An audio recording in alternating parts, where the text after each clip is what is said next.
Well, hello and welcome to I Love Gay today. And we are with Michael Green. How are you, Michael? I'm doing great, Matt. I'm doing great. I just came back from a week in Anguilla at a food and wine festival, and I am in a really good mood. I can see why between being in Anguilla and then also the background that you have, which kind of looks like it possibly might be Italy. Actually, this background is actually in the Mosel Valley in Germany. Ah, but your whole world is revolving around what most folks may not know yet is the whole world of wine and food. But you're unique. You're able to transform wine and food into entertainment.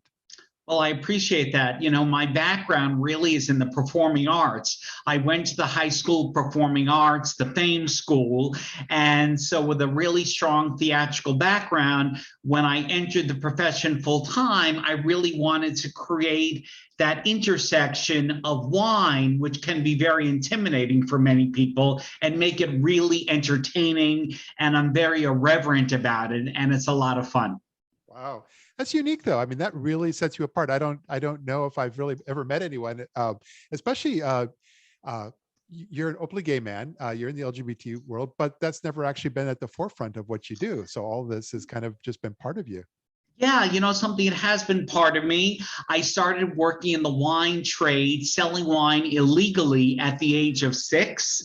I accompanied my dad to work at the oldest wine shop in America, where I worked till after college, and then I started my own business. Yeah, but you've turned that into something where you're actually going to various companies and different places around the world, including I have to make sure I say this right, Anguilla. You know, And, something I was I was told all weekend that I was pronouncing it wrong. It actually rhymes with vanilla, so oh, okay. Anguilla. Anguilla.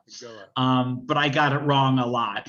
But you know, it's very interesting. You know, with my background, I've been blessed to have done many things. Most notably, perhaps writing the world's first interactive wine tasting musical love story that before COVID was playing on 9 Norwegian cruise line ships. Wow. But what is it as a business though? What is it? So organizations, they either some of the folks have seen you already up on stage presenting or performing, and do they just kind of have you come in and be part of their event, or do you actually kind of lead some of their events? It depends on what it is, Matt. You know, sometimes I'm really brought in at the creation stage and really help them craft, whether it's a corporate summit or an internal employee event, and I'll craft it from the ground up, whether it's taking people out to Napa for 4 days Yeah. or renting a cruise ship and circumnavigating Iceland, or something. Sometimes I'm just brought in at the end that they want a talent to recognize their employees or to entertain their clients. Yeah. Have you done much in the whole world of LGBT nonprofits and events and so forth? You know, something in the gay community, I have not done as much as I would frankly like. I am an openly gay man, as you said, and I would love to do more work in the community. In the nonprofit world, I do quite a lot, because when I'm not talking about wine, food, and drink, I'm actually a charity auctioneer, Yeah. and I've been doing that for 20 years.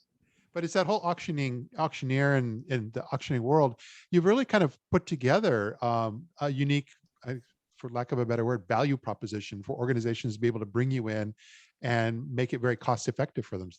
Exactly. I created a unique financial model where I charge for my services to be an auctioneer and day of revenue strategist. But then on the back end, I donate a live auction item, a wine tasting for 24 people that generally offsets my cost, Yeah. my fee. So it works out really well for the organization.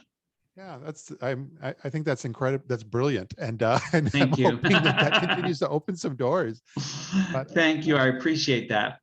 have you now that summer is kind of right around the corner here? Do you have plans for some of the events that you're going to be doing?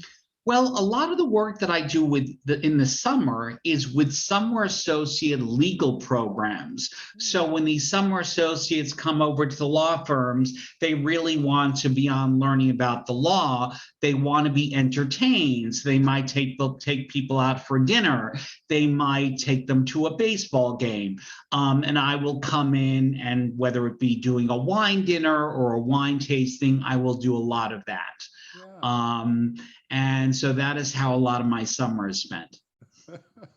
Yeah, that's I'm looking forward to being able to connect with you either at one of the events that that seems to pop up here, especially now that everything's opening back up and people are feeling more comfortable. Yeah, you were talking about that event out in the vineyard, and I've never been out there. Tell me about that, because I'd love to learn more, and I might want to go out there with you. Yeah, no, I hope to go there this summer. I was there a few summers ago, and it's very unique, and it really ties into your world. But it's one of those things where it's in Sonoma, California, and it's just that, it's everybody always thinks Napa, but Sonoma really is an amazing place for wine tasting.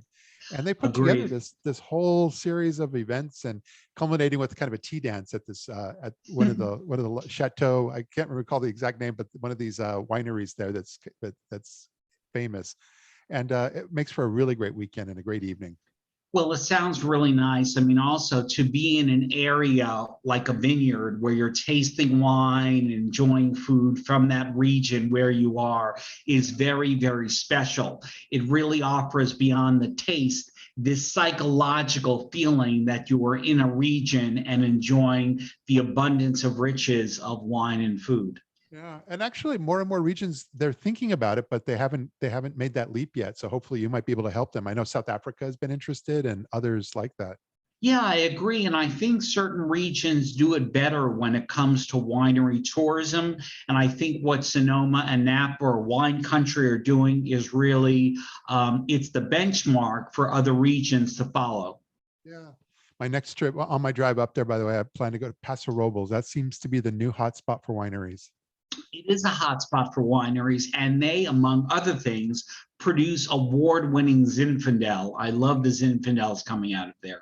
Good to know. So those are all the things that we have to look forward to and more. So, but like I said, I really look forward to being able to connect with you and be able to see you in the real world at one of your events. I would love that very much. And Matt, thanks for having me on the show. Absolutely. Thanks for being here. Take care. Bye-bye.